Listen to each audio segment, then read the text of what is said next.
Good afternoon. Welcome to Boveda and another episode of Box Press or Unbox Live, whichever you prefer. They're both great. I'm your host, Nate Beck, and sitting next to me, the other host, JP Awad. What's up, everybody? Hey, we're so glad that you guys came to join us today. We have an exciting new cigar that we're going to be talking about. We have the EP Carrillo brand new Encore Black that we're going to be smoking, and our guest today is none other than the Chief Operating Officer of EP Carrillo Cigars, David Spirt. Let's welcome David into the studio here. David, thanks for joining us today. Thank you. How are you guys? We're doing great, awesome. Let's Cool. Tell us a little bit about this cigar that we're going to be smoking here. Let's get into it, JP. Yes. So, Encore Black is limited for this year. We have a total run of 5,000 boxes. They're 10 count boxes. Mm-hmm. We have a cigar that's, very dense and rich in its flavor profiles. It's very complex. The makeup of the cigar, it's a USA Broadleaf Maduro wrapper over a Mexican San Andrés binder with all Nicaraguan fillers from Condega, Estelí, and Jalapa valleys. It's uniquely different. I mean, it shares the name Encore, but it's nothing like the Encore. It's a total different profile. So we didn't do anything where we went and said, hey, let's make the Encore, but just put a Maduro wrapper on it. That was not the intent at all in the process of making this cigar. It's a build from the ground up.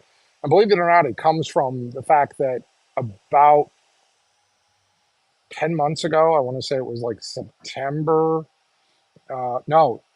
It had to be before that. The show actually was in September, so it must have been July. Ernie, Ernesto's son, was heading out to the international show, Intertabac, and said, we need something new. So they developed a line for the European market called Encore Noir.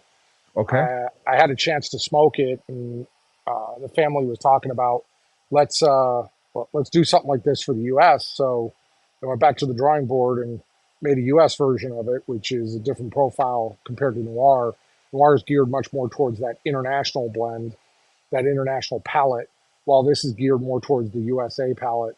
And unless somebody gets lucky, nor shall the two cross the pond, because that's over there and this is here. We're not selling it to the guys over there, and Noir is not coming here to the U.S. They're two separate, entities in the way we look at it.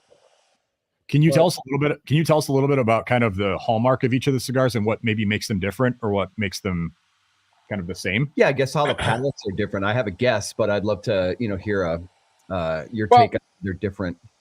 So, a lot of the international smoker, a lot of the European smoker, they tend to smoke more of a Cuban cigar. They tend to smoke more of a cigar that would be on the mild to, let's say, on the high end of medium cigar.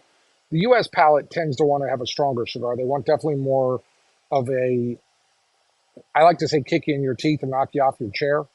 The reality is that this cigar, when you compare, that was a much more mild plus, old school for the U.S. market, kind of Maduro, where it, was complex. It had a lot of flavors, just like this cigar does. But this cigar, we amped it up. I mean, I'm sure that, there's more Ligero in here. There's more Estelí tobacco in this for the fillers.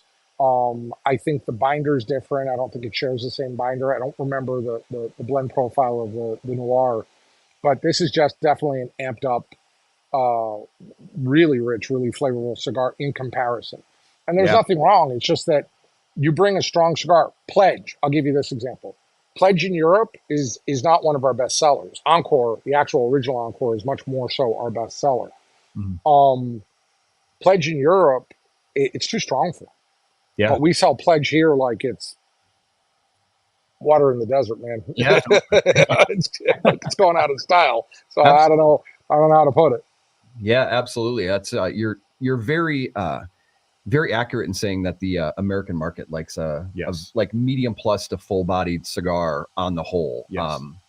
Trying to get a smoker here in the U.S. to smoke a Connecticut or to a lighter, more balanced, nuanced cigar it's just not nearly as frequent or exciting for people, right? Yeah. They want that strong, heavy palate. Yeah. You know, I'm going to tell you guys, I will agree to disagree, and here's why. If you look at the statistics of the U.S. smoker, believe it or not, they say anywhere from 50 to two-thirds, 66% of the smokers are mild smoker. Oh, is that right? I mean, Okay. yeah, if you look at some of the mild cigars that are out there, I mean, I'm not going to mention who they are, nor am I going to mention their companies, but there's entire companies in this industry that have built their reputation off of a mild cigar. Oh yeah. And that is their number one best-selling cigar. That's Yeah. And when I say number one, I mean by leaps and bounds. Some of these companies, that cigar outsells the next 3, 4, 5, 6 cigars they have in their portfolio, Yeah. and still then some.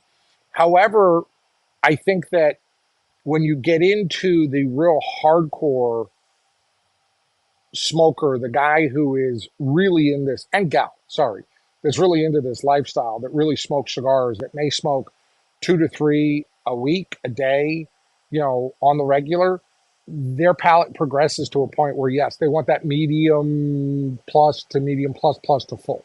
That's what they want. Yep. They're looking for that more, rich, that more pop, that bigger, stronger boldness, that spiciness that you get from a cigar.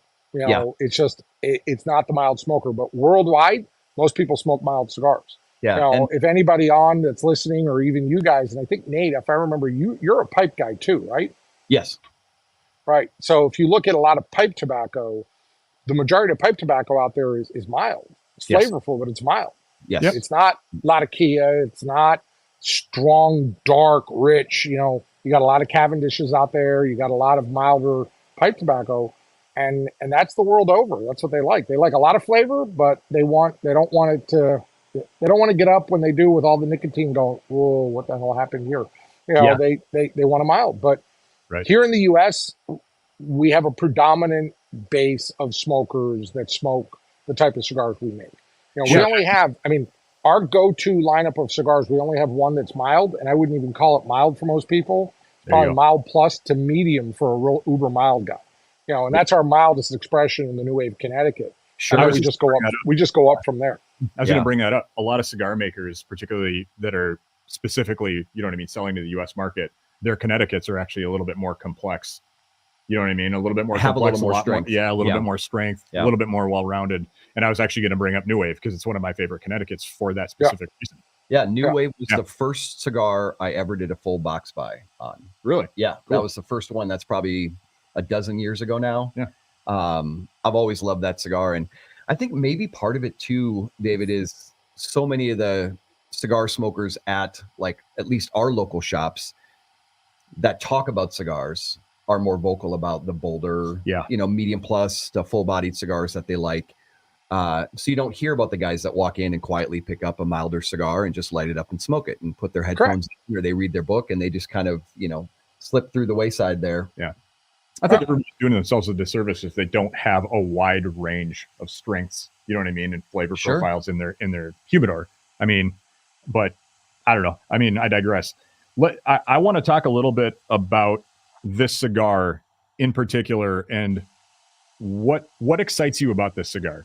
What is it about you and everybody at EP Carrillo that, when this cigar hit, that you all went, this is it. This is the one. This is really going to be different. This is going to be something people are really excited about. If you just touch on that a little. Personal opinion or business opinion? You're asking two questions. Either way. whatever you want to say is. Look, personally, this cigar is a home run. It's my palate. It is, as I described it to somebody else, it's like smoking a chocolate bar, man. It's like a dark chocolate bar with a hint of sweetness on it. I don't know how to explain it. Other than that, business-wise, we love doing stuff like this because it takes us next to no time at all to sell it out. We sold all 2,000 boxes of this cigar in, literally the sell by the time all the orders came in, because people had to type them into the system. But we were sold out of the first 2,000 cigars in a matter of a few hours. Sure. Awesome. And this is widely available now, right? It is in shops? If you can find it. Yeah. Yep. I have one. So our company has a simple philosophy. we spread the love.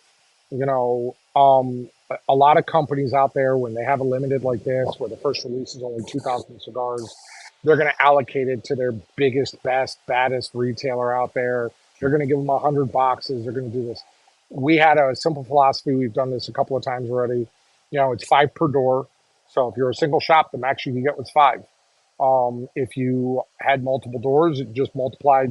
You know, if you had 6 doors, you got potentially 30. That was the max you were allowed. Doesn't mean they got 30.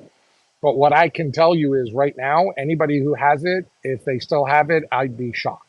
This sold like it hit the retail stores and sold like this.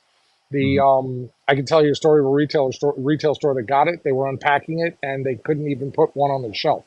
They were literally opening the boxes. People, I'll take one, I'll take one, I'll take one. There was a line in the humidor. Yeah, gone. Yeah, that's awesome. So, yeah, Nate, what are you getting out of this? It's just like a chocolate bomb. That's what I'm getting. Yeah, it's like a big chocolate bar. Yeah, yeah, yep. Dark chocolate cacao nibs. Yep. Like, yeah, I love Broadleaf. I was super excited to be able to get to light one of these up because Broadleaf is a personal favorite of mine.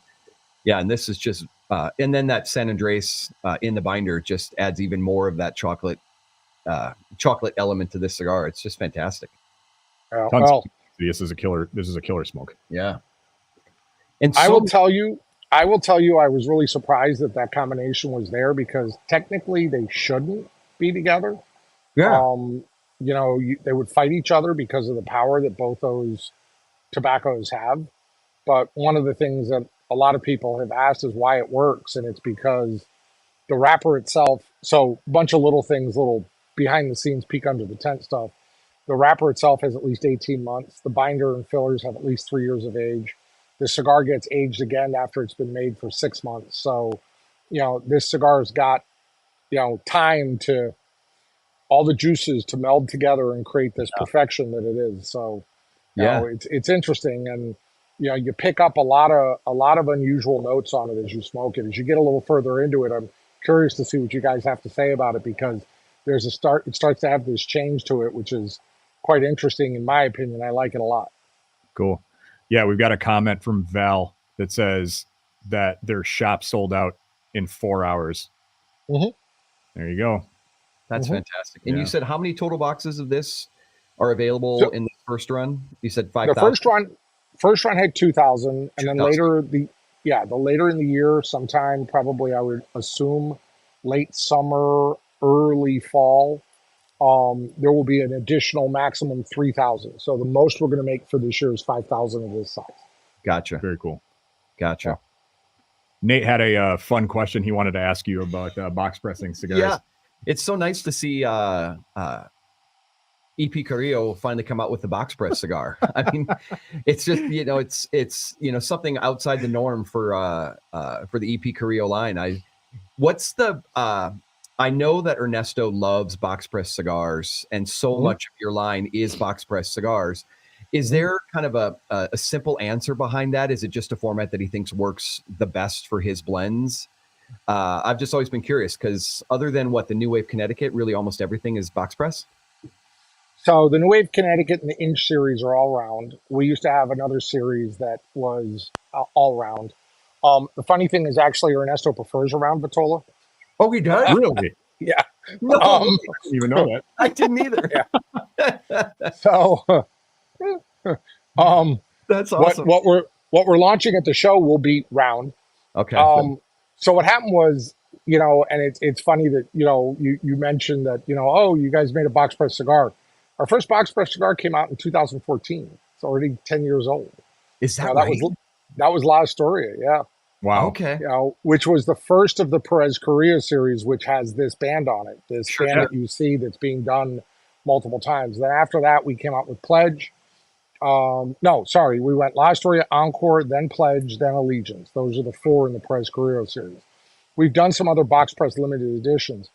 It just happens to be that we started, you know, we were working with La Astoria years ago. It was around Vitola. And it just, I don't know, it didn't have that punch. It didn't pack that what is Ernesto, you know, and I've been smoking long enough. I remember when he was making El Rico Habanos, the La Glorias here in Miami. he did a lot of cool stuff. When the world, back to our mild discussion, when the world predominantly smoked mild cigars. I mean, I remember I'd walk into a cigar shop at a very young age when we were allowed to go in at a very young age, and you'd look through the humidor and you saw an entire wall that was 300 feet long of Macanudos. You saw a bunch of other mild cigars out there. And here was this guy making this thing called El Rico Habano, and you were lucky to find it anywhere outside of about 10 miles outside of Miami. Yeah. But here's a guy making these El Rico Habanos. I happen to have a chance to find it at a shop up in the Boston area. And I'm like, what's this? And, oh, that's a really strong cigar. I don't know if you want to smoke that, blah, blah, blah. I'm like, I'll take two. So I smoked it. And yeah, it was a strong cigar for the day.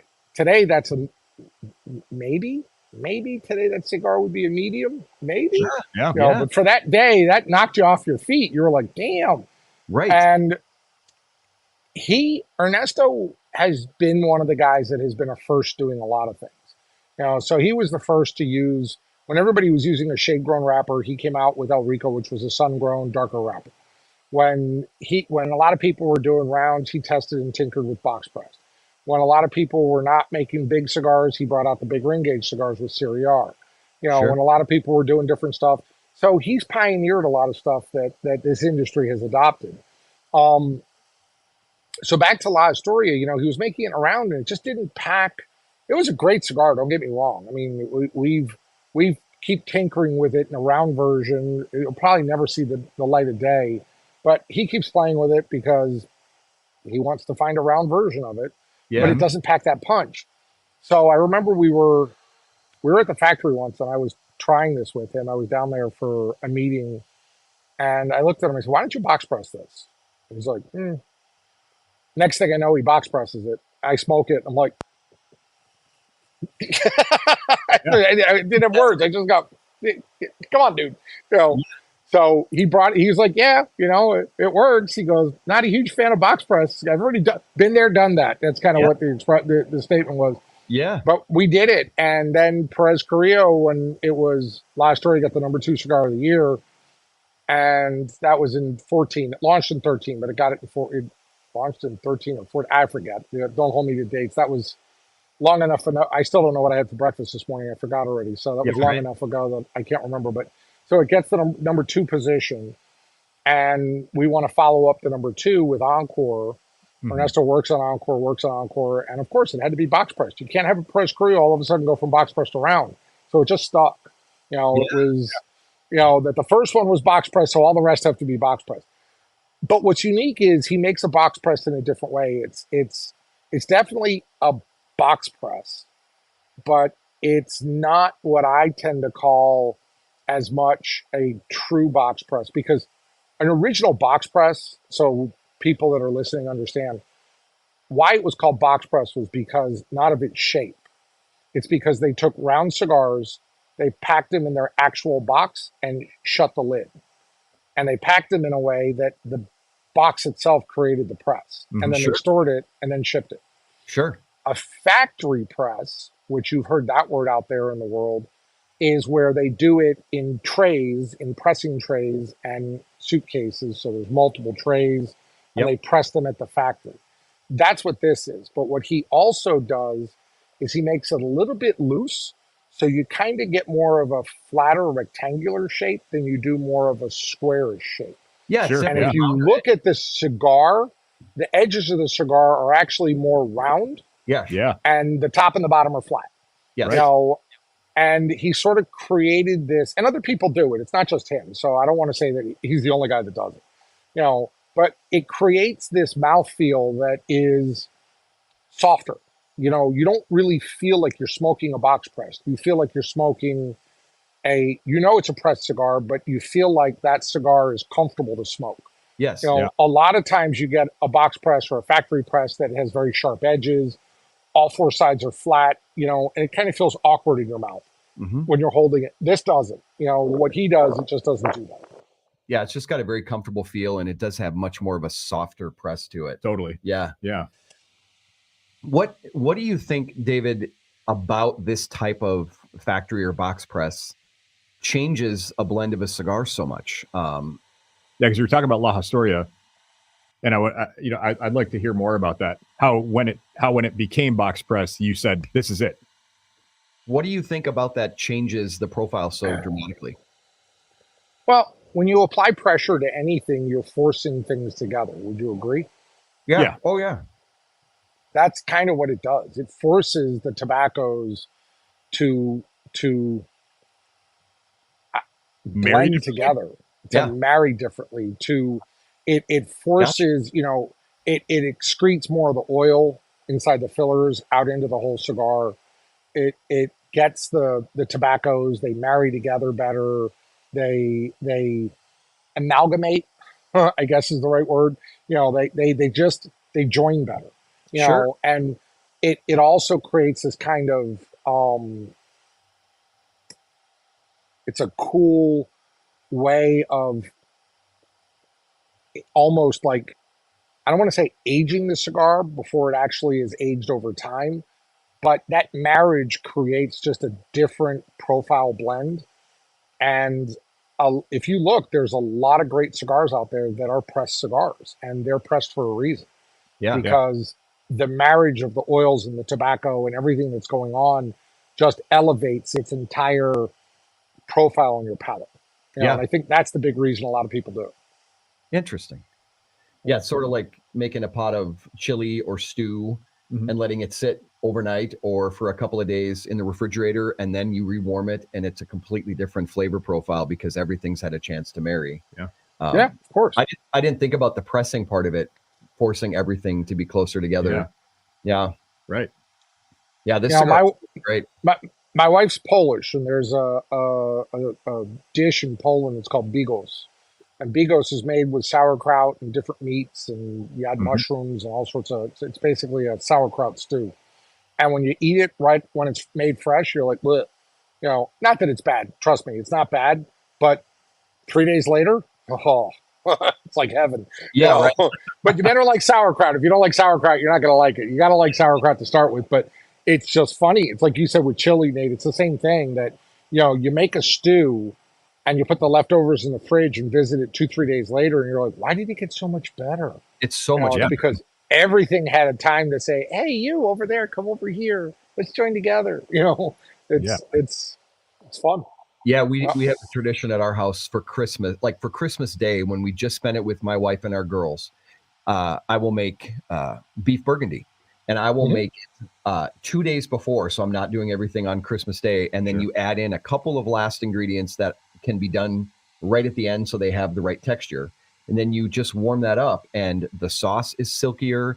The flavors are way more complex, married and complex, whereas if you taste it right when it's done, and it's delicious, but after that couple of days in that cool environment, it's transformed. It's really spectacular.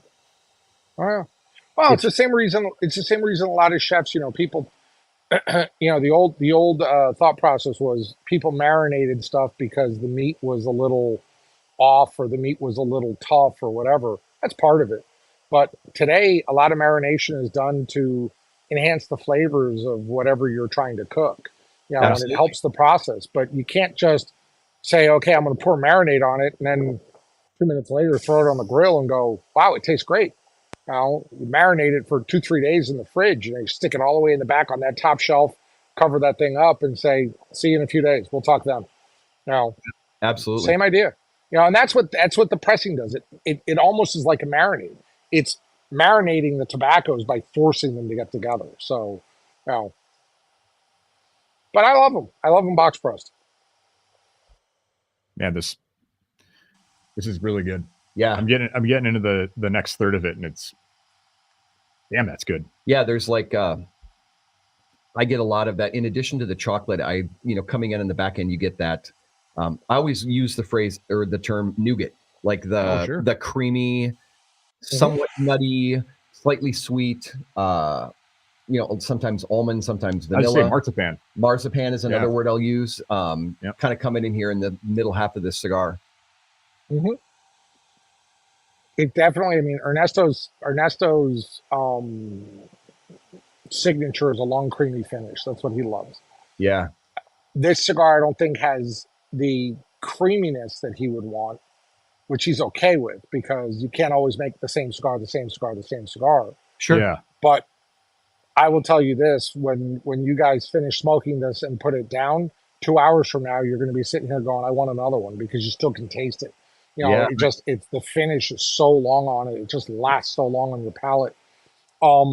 You are getting close to the point where the other note that I pick up will start to be very subtle in there, and I'm just curious to see if you guys find it. All right. Now, we're going to test your palates, especially Nate, because I know you like to smoke a lot of cigars. I do, and I'm trying to accept the challenge here, so I'll do my best to see if I can pick it up. Nate's a little more cerebral when it comes to smoking cigars and getting flavor notes and stuff out of it. I'm more of the if it's constructed well, if it's enjoyable, if it burns well, combustion's right. Basically for me, if I enjoy a cigar, then I'll come back for more. And I certainly do pick up flavor notes and things like that. But Yeah. Nate tends to be more the one that actually can pick up like real notes that, other, I guess, blind tasting experts and things like that are going to pick up. Sometimes I'll be on the same level as other reviewers, similar flavor notes. But like the thing that I enjoy is I like to do it just for me to go, what do I taste? What is this like? What food does it remind me of? What beverage does it remind me of? On the cold draw or when you light it, am I getting like woody notes? One of the things I went through, and I'm trying to remember the name of the actual name of their company, but it's Franca Comparetti. She's based out of Italy, and she has the sensory panel where they'll I think their panel is somewhere between 8 and 10 people, and they'll all go through that flavor wheel and go really in depth smoking cigars blind. And they did basically like an intro course on a Sunday morning. We all smoked the same cigar, went out and bought the same cigar. And then you had, I think, 5 different categories, and you just rated them from 1 to 10 as what you thought you were tasting. And in that particular, I think there were like 11 of us, and there was one person that was ahead of me, but I got almost everything pretty much on par with what they were tasting. But it's like, even for a novice smoker, just see if it reminds you of a flavor that you already enjoy. Like, does it taste like a candy bar? Does it taste like, like a sweet or a tart candy? I remember Rob and I once did an episode where we had Halloween candies. We had one bucket of all the like chocolatey, creamy, caramelly candies, and then we had all of the sweet and sour type candies.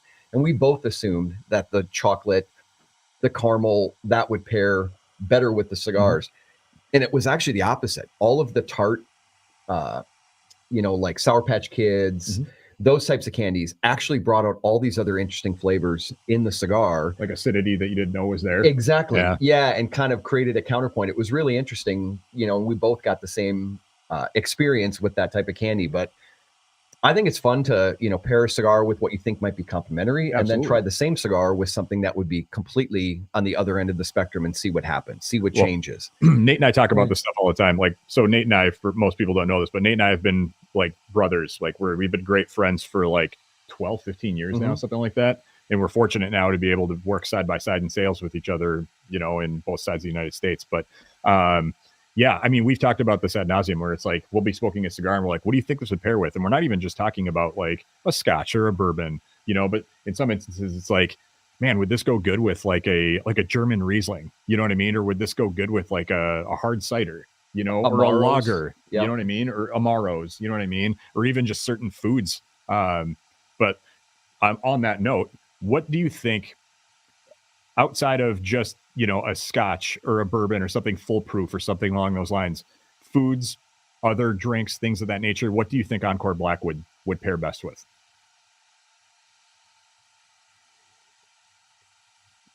Well, chocolate cake, first thing that comes to mind. Yep. Awesome with this. I would tell you that for me, a cigar like this, a good dark beer, porter, stout. Sure. An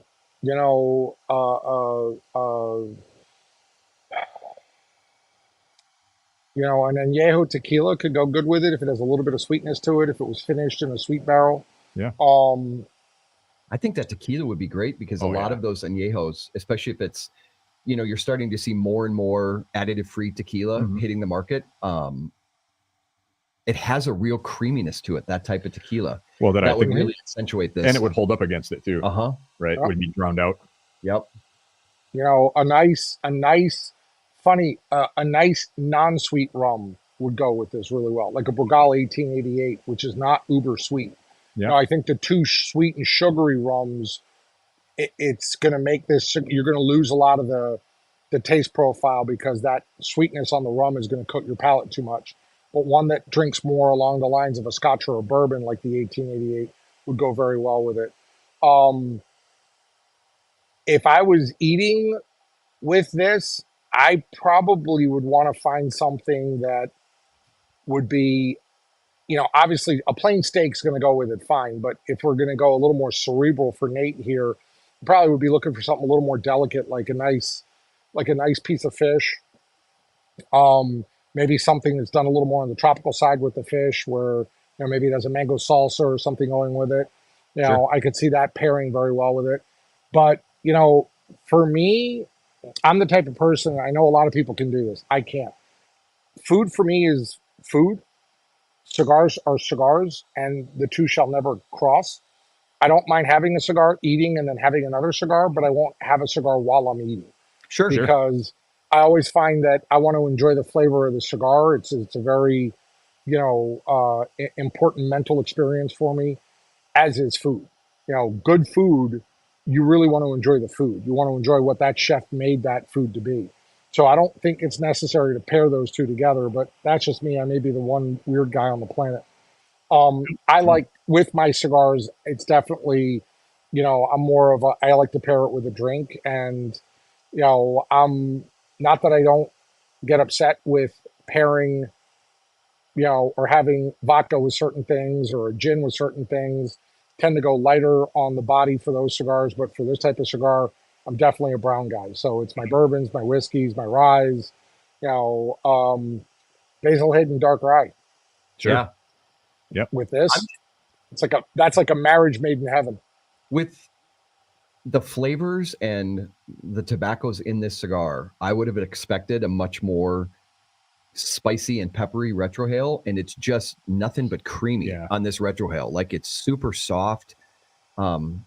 Like David, right now I'm getting actually a lot of cedar on the end of this cigar, like a lot of woody notes coming through. I'm trying to figure out what else I taste here. I'm getting hazelnut. Yeah, there's definitely a nuttiness. Yeah. You won't taste it on the smoke. You'll actually taste it on the back of the roof of your mouth, and you'll taste it on the back of your tongue, what I'm looking for. Gotcha. Okay. And what you might be defining as cedar is what I'm defining as something else, but it's not prominent. It's actually very light. Sure. You know, so there's a delicate. We'll get there. I'll bring it up if you guys don't get it. Yeah, there's a real delicateness on the back end of this that's really nice. So you're getting to the last third, and I'm still on the second. Yeah. So yeah, you might be tasting something different than I am. Yep. Or you should be. He smokes too fast. That's what that means. That is something I'm capable of doing. Yeah, absolutely. Yeah, David, the reason why I wanted to ask you about what you would pair with is because I spent 10 years in the beer industry as a sales director for 3 different breweries here in Minnesota. And I hosted, oh my God, probably 15, 20, maybe more beer dinners in which I actually got to sit down with that chef and kind of go through our offerings in our portfolio of, the brewery that I was at, and go through and just choose different items that would match well or pair with harmoniously, or even contrast the item that you were eating alongside the beer. And it was just crazy. I mean, the things that you would taste in the beer that you didn't think you know what I mean? You didn't think those notes were there. And again, I worked for the brewery and I sold these beers. And in many instances, I had the opportunity to help kind of formulate what that beer would taste like. It was just really fun to kind of see that. And there's a couple of folks that just commented, actually, Libations for Everyone, which is an awesome podcast based out of Minnesota here. Nate and I have both been on it. There you go. Not weird. I almost said cigarettes. Cigars and desserts can work. Absolutely.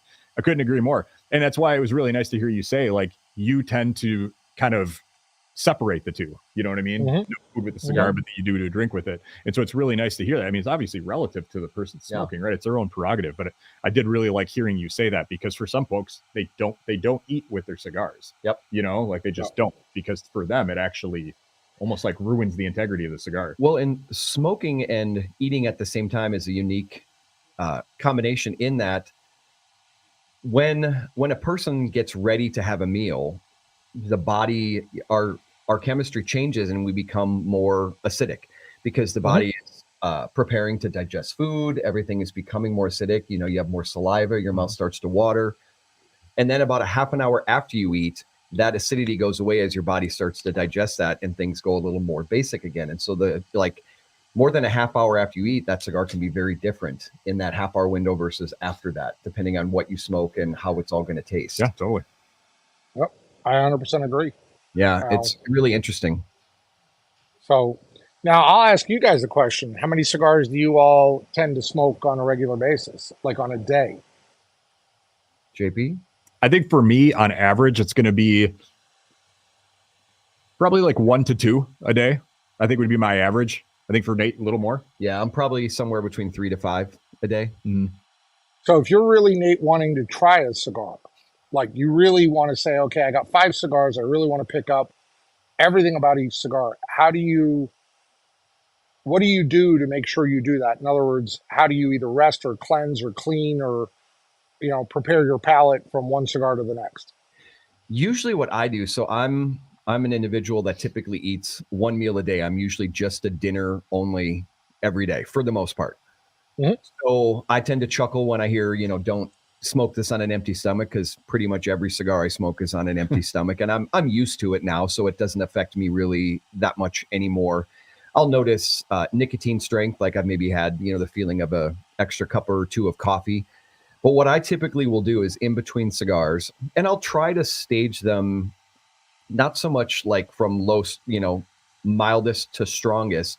I'll try to vary up the flavor profiles. And usually if I'm going to have a cigar that's got a lot of complexity to it or a little more strength, I'll smoke something after that I don't generally care to pay as much attention to, or I already know that I enjoy it, so I'm not focused on it. I'm just enjoying it for the smoking experience. Mm-hmm. But I will tend to use just plain sparkling water as a palate cleanser in between cigars.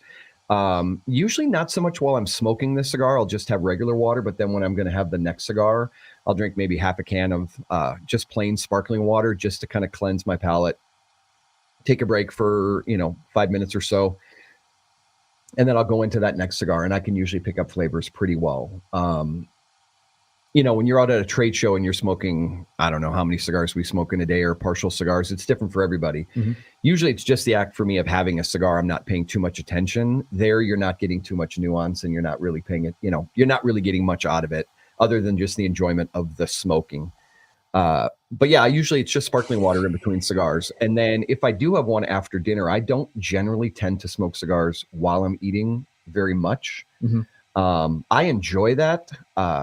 As a practice, I just don't do it very often because I'm not usually eating in places where I can smoke at the same time. So it's a more sporadic experience for me, or fewer and far between. But usually most of my cigars are smoked during the workday. I don't tend to have, especially this time of year in Minnesota when it's chillier, unless I get a fire going after dinner. I'm not lighting up another cigar after dinner. So it's usually been smoked on an empty stomach.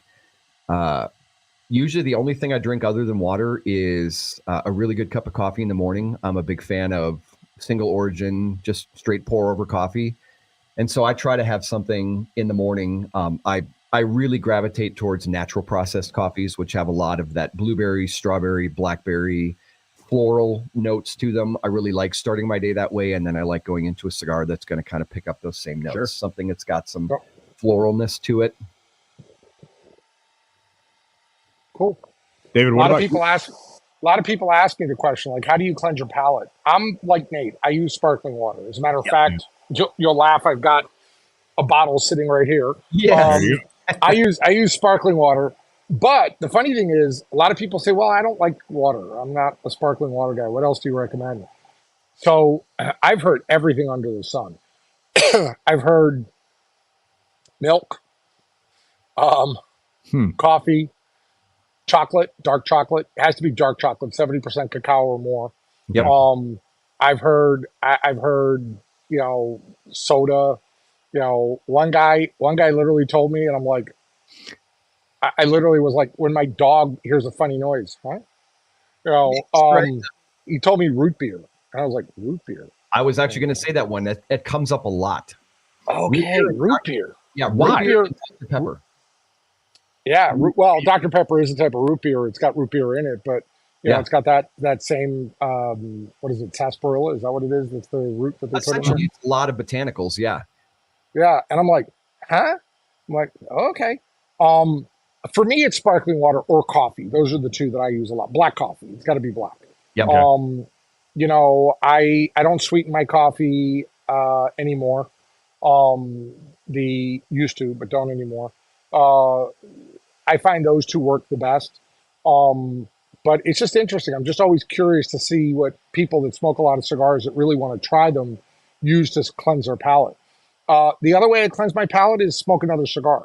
It's when I have a smoking session with Ernesto and we're trying blends, it's just back to back to back to back to back cigars. Yeah. It's there is no here, take a sip of this. Every once in a while I'll be like, I'll be right back, and I go get a little water or something, but it's just there's no time for it. It's just literally straight through.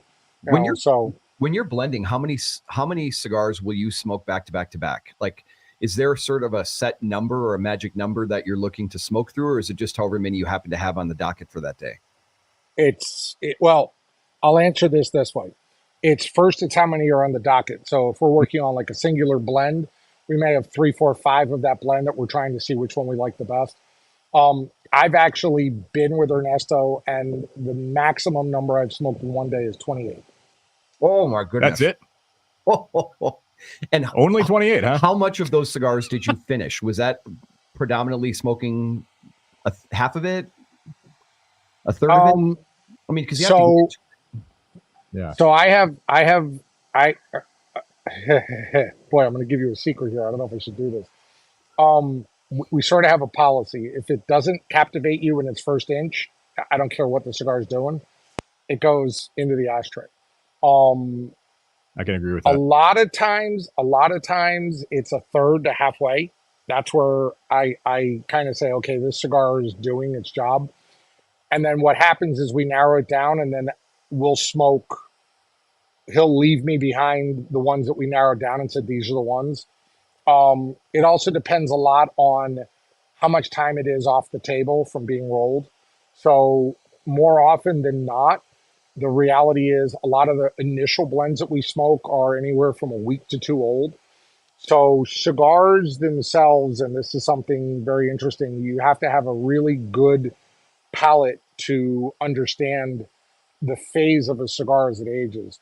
Most cigars that you are smoking by the time it gets to a retailer have at minimum a month plus ish of age to anywhere to months, years.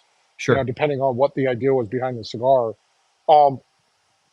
Cigars itself, technically, if you really want to get into the whole process, the tobacco, by the time from the moment the tobacco is picked all the way to the rolling table, on average is probably a year, because, a lot of things that happen, it's been resting, it's been re-fermented, or it had to be fermented. Sometimes it's fermented twice. In our case, all our wrappers that we buy get re-fermented, even though they come fermented.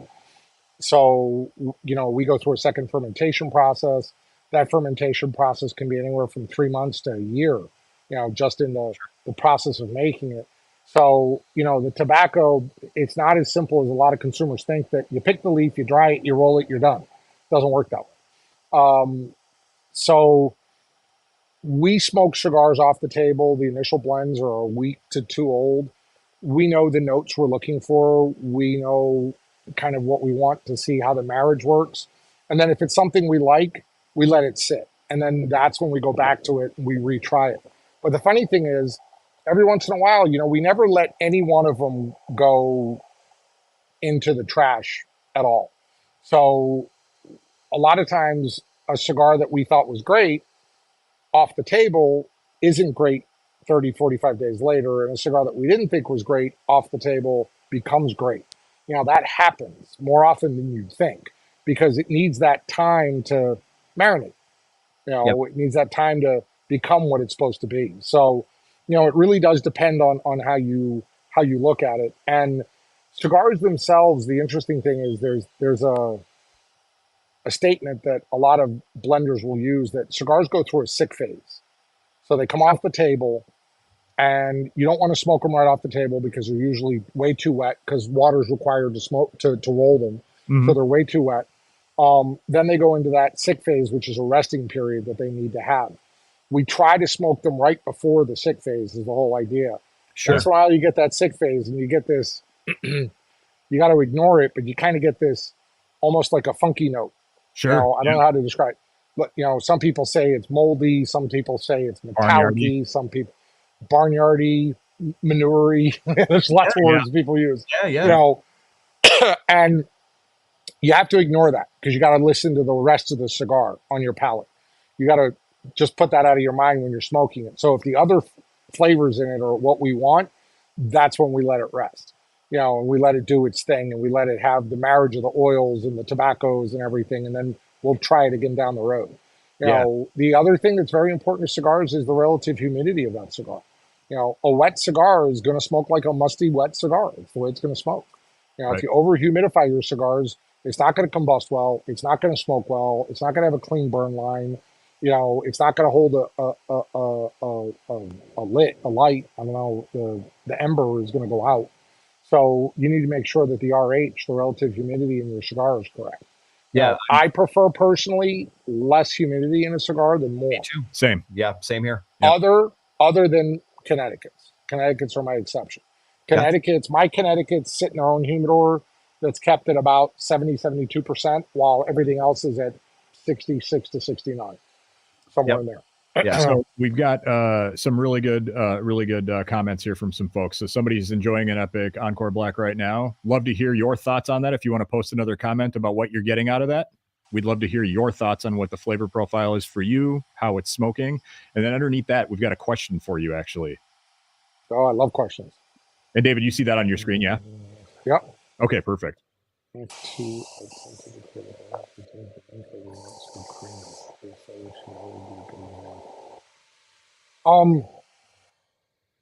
Yeah, no. My short answer to you, CZ, or I'm going to call you River in this case, no, that can't be done. It's, there's a lot of singular profile cigars in their flavor. It's the same flavors from start to finish. But what happens is that as you smoke a cigar, two things are happening. One, the tobacco itself, unless you let it dry out completely and then it's not smokable, the tobacco itself is retaining some level of humidity in it. As that humidity combusts, it collects inside the cigar, because you're actually drawing it into the body of the cigar.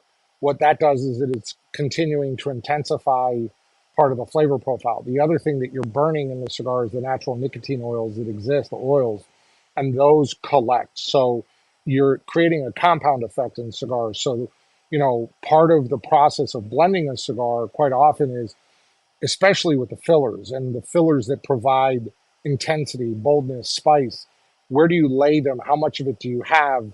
Does the whole cigar have it from start to finish? There's cigars out there that will start off, if you go back in the day, and I'm talking, this is 1900s, and I'm talking the whole century. If you go back into the 90s and the 80s and the 70s, cigars were done differently, where the first maybe half inch to an inch was sort of setting your palate up as to what's yet to come. And then the blender created a cigar that had, if you think about some of the masters of that time, Ernesto, Carlos Fuentes Sr., Benji Menendez, and I can go on, Padron Sr., those cigars were designed to kind of set you up for what was to come. Today, the smoker wants instant gratification, so you're front forwarding a lot of things in cigars. And the way I can say that to you is that, if you've ever smoked a cigar, River, that it starts off and you're like, man, this thing is a spice bomb. It's bold, it's spicy, it's crazy. And you get about maybe 25 to 30% of the way through, and then it falls flat. And you're like, what happened to all the spice? Where did it all go? What happened to this? So you notice that the fillers are adjusted to make the flavor throughout the cigar change. Mhm. We strive as best as we can that the cigar consistently builds. It continues to build throughout the process, but the same flavors are building and building and building. We love to have super complex cigars. That's what we aim for. And sometimes that complexity is very in your face. Other times it's very subtle, very nuanced, very cerebral. You really have to pay attention to the cigar. But the complexity should always be there. But the cigar will continue to intensify the further back it goes. And then additionally, what you feel is also the heat from the ember, because you'll notice that as you smoke through that cigar, that hot ember, that lit part of the front of the cigar, it's throwing off heat, and that heat is being pulled through on the smoke. So you get more intensity on your mouth. It's just, you can't avoid it. I mean, Nate, you're a pipe guy. Same thing applies to pipes. You smoke the top part of the bowl as you're smoking it, and you're like, you get halfway through, you're like, okay, the tobacco's picking up, and you're down at the bottom of the bowl, and you're like, whoa, this thing's strong as hell. It just continues, that burning sensation continues to build, that intensity continues to build. It's the natural part of the product. Yep. So to piggyback on that, and this is a question I ask anybody that I smoke cigars with, is what is your favorite part? First, third, second, third, the end of the cigar? Do you have a specific part of a cigar that you enjoy the most or have found yourself enjoying the most? Yeah, absolutely. It's from the moment I light it to the moment it goes in the ashtray. That's a great freaking answer, man. Great answer. I love that. I love it. That's good stuff. Yeah, I mean, so to expand on that a little bit, though, the reality is for me, a cigar has to be captivating. There's a lot of cigars out there that I've smoked. They're good cigars. There's nothing. Our industry has gotten to a point where the tobacco that's being grown, the varietals of tobacco that are being created today, the different tobaccos we have today are the finest and best tobaccos in the world that the world has ever seen. And for me, I honestly wish I could go back 30 years to see what the next 50, 60, 70 years are going to look like. Because I think we're only going to continue with technology, with science, with the understanding of the soils and what we can do now today that you had to do kind of by memory and by hand and by just knowing the field. What you can do today with technology allows you to create these, intense, gorgeous, flavorful, even Connecticut shade, even though it's a mild tobacco, it's way more flavorful today than it ever was.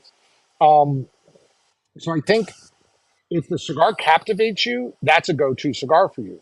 But there are cigars out there that are boring for me. It's not that they're a bad cigar; it's just they're boring. I don't like them. I'm not looking at that cigar and going, "Wow, I call that cigar." I want to smoke something. I'm reading a book, or I need my mind to focus on something else.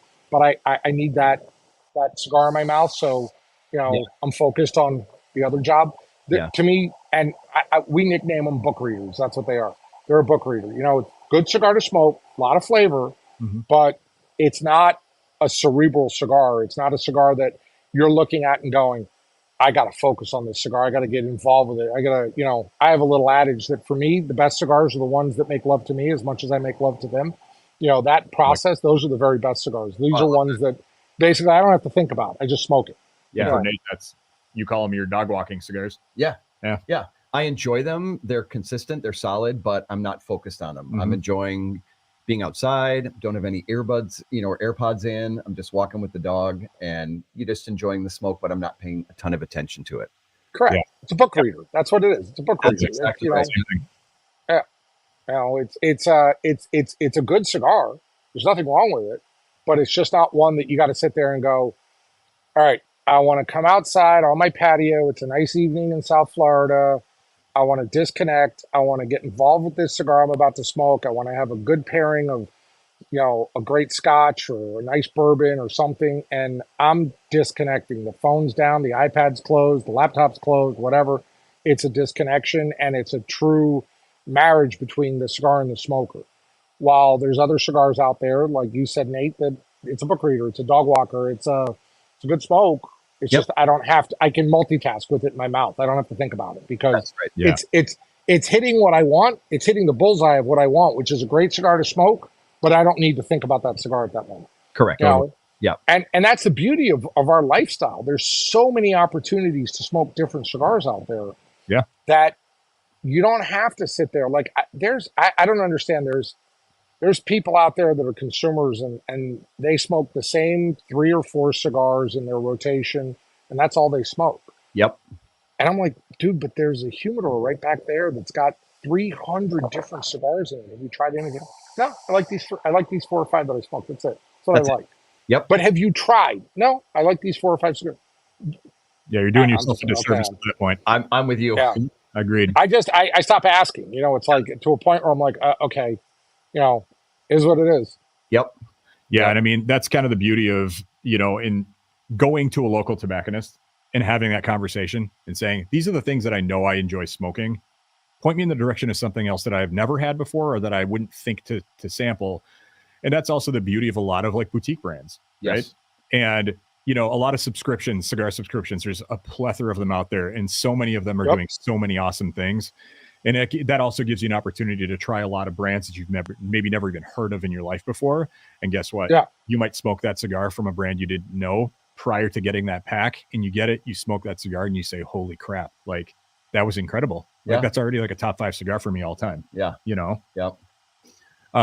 So I was going to mention, I don't know if it's the note that you're hoping I get, but that there is, for me on the back end of this cigar, that like cedar woodiness is almost more like a like woody herbs, like a kind of a rosemary, like almost like what it smells like underneath my spruce and pine trees at home.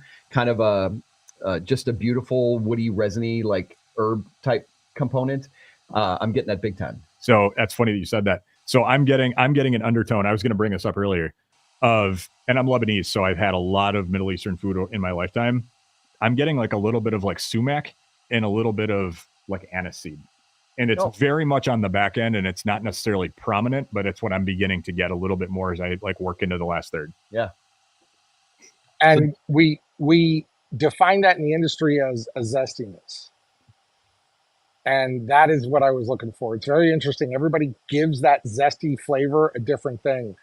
For me, sometimes I taste it more like you said, an anise or a baking spice, like a nutmeg or you know, a cinnamon type thing. Sometimes, depending what I ate, depending what I was drinking, it comes in as like more of a orange zest or a lemon zest. You know, it's got a little bit more of a fruity note to it because there's a lot of dried fruit flavors in this cigar. You know, if you ever had like a dried fruit compote that's done during the holidays, where you kind of get that mix of like a dark cherry, the prunes, you know, peaches and stuff like that, all mixed together. You get that really kind of sweet, fruity, compote-y type thing. But that little hint of zestiness, it's amazing. I described it to someone else once when I was smoking. It's like I have this really great dark chocolate that someone put, you know, powdered sugar on, and the whole thing was covering like just a thin piece of orange rind. You know, it's like really crazy how it dances. And the thing about this cigar for me is that the flavor profiles are just so uniquely different with each puff, and they dance in your mouth and they just captivate you to keep smoking it and keep wanting to smoke it. You know, I told Ernesto that if we ever do this cigar where it's a full line, I need one. This is 5 3/8 by 52. I need something that's like 8.5 by 52, because every time I finish it, I'm like, wish I had more. Damn it. Yeah, exactly. If I just had, you know, never mind. I'm not going to say what I'm going to say because it can go down a rabbit hole, but I wish I had just a little more length on this. That's it. I'm just going to leave it at that. That's awesome. Just needs, I said this to somebody else. I went, you know, if it was just 3 inches longer, and they made a comment. I was like, damn it, I shouldn't have said that. Literally walked right into it. Yeah. So I walked into that one. I left that barn door really wide open for him to just walk through it and say a comment. I was like, idiot. So obviously you really enjoy this cigar. Would you say this is your favorite cigar that EP's produced, or do you have another one that you like smoke more regularly, something that is your go-to out of the entire bunch? So this is something I get asked a lot, you know, and the first thing I'm going to answer is yes, I do have right now a go-to. It switches around. But before I answer that, something that many people don't realize, I smoke across a lot of lines. I smoke a lot of my competitors' cigars. I'm not afraid to do it. I enjoy cigars. But I was smoking cigars way before I ever got into this business. I interviewed with Ernesto when I first took the job almost 11 years ago, and he was all done. And he says to me, "Okay, do you have any questions?" I said, "Yeah, I have one." And he said, "What's that?" I said, when I work for you, am I allowed to smoke other people's cigars?" He kind of looked at me and he goes, "Yeah, why not?" And I said, "Okay, good." And then later he followed that up with, "Well, why would you want to?" And I said, "Well, one, I enjoy smoking cigars. Two, I want to know what my competition's doing so I can discuss this when I'm selling the cigar at an event. Hey, you like this brand? Well, this would be your profile on our brand. You like that? Oh, this is, so it's R&D, it's research and development too. For me right now, I'm a huge fan of our Allegiance cigar. I really like that cigar. It's mine. Yep. It's it's got a lot of complexity to it, but it's funny how that cigar could be very complex and you can really get into it. But it's funny how you could just smoke that cigar and not even think about it. You're like, you subconsciously, your brain's going, "You're enjoying this cigar, dude." Why? Because it's that great of a cigar. Yep. I'm a big fan. I'm a big fan of everything we make. I will tell everybody that we've made bad cigars. They've never come to market, but trust me, I've smoked plenty of duds, and they're just not right. I've smoked plenty of cigars that are great cigars that we didn't bring to market because they were too close to something else. So we work very hard to make sure that whatever we bring out, we don't go, "Oh, that's just like this one. It's just like Pledge, or it's just like Allegiance, or it's just like Encore, it's just like, New Wave Connecticut." We try to avoid that at all costs, and that's a challenge when you're blending a cigar. That's a huge challenge to keep your line where everything is uniquely different by itself. So for me right now, it's Allegiance. A huge fan of Pledge. Huge fan of Pledge because I was part of that whole process. So I have a vested interest in it too. In the fact that I was part of bringing that to light with smoking a ton of different blends with Ernesto. So I kind of hold that one dear to my heart. Back in the day, the Dark Rituals that we made, a lot of guys will say that's the unicorn to go find. Every once in a rare while, I find a box sitting in a corner somewhere, and I'm like, "I'll take that." But it's been about 4 or 5 years since that has happened. Sure. One of the greatest cigars that Ernesto, in my opinion, ever created, was the very first cigar he launched with EP Carrillo. It was called the Inaugural. Okay. The sad part was that cigar came to market a little bit too quick, but it has aged out to be this beautiful, medium, complex, rich, just, it's just an amazing cigar. I still have some, and I keep counting and going, I'll smoke something else today because I don't want to lose the collection I have. That's a great cigar. No, but there's a lot of not just us, there's a ton of great cigars out there in the marketplace. And it's just smoke around the humidor, man. You gotta try everything that's out there because that's how you really learn what you love. But, for me, my go-to, like I said, it's the green one. It's Allegiance. That's my go-to right now. Yeah. And JP and I are fortunate to work for a cigar accessory company where we get to smoke, something of everything. We can try all sorts of cigars, and you have some that are like, "Yeah, I'm not going to probably smoke another one of those." And then you get others that they just knock your socks off. And I often will describe cigars that I really enjoy, like this one, that have like you said zestiness, like I'll even say like a brightness to it. For a cigar this rich, it's got this brightness to it. It will smoke like a great fragrance smells. Like it'll have those airs and nuances where it's like, this really tastes like this fragrance I really enjoy smells. And I'm a big fan of high quality fragrances. A lot of British stuff I'll wear, a couple different French ones that are just natural perfume oils, and they have all of those layers to it. Sometimes you'll get the green vegetal notes. Sometimes you get those woody, cedary, spicy notes. Sometimes you get like pepper, baking spice, sweetness. It's always cool when I can get, because then that takes you back to another level of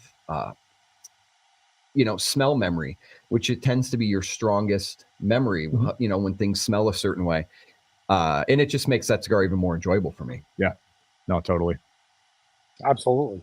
So we've got a question here from River again.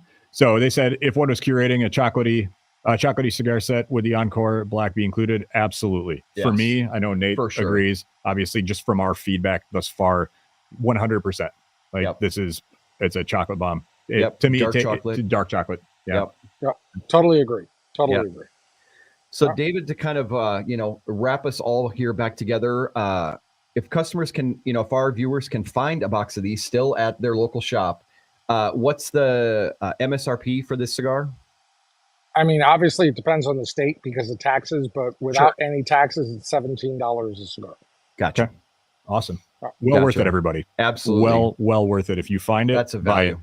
I have found it at a couple shops. I actually looked it up yesterday, and I did find it available still at a couple online e-tailers. So make sure you look for it. If you're interested in it, look for it, find one, buy one. If you can get an entire box, do it to it. Yeah. Yeah. Anything else you want to leave us with, David? No, I think it was good. I think, you know, pretty much answered anything. If any of the people watching have any more questions, fire away. I'm happy to answer them. You guys, the same thing. Absolutely, man.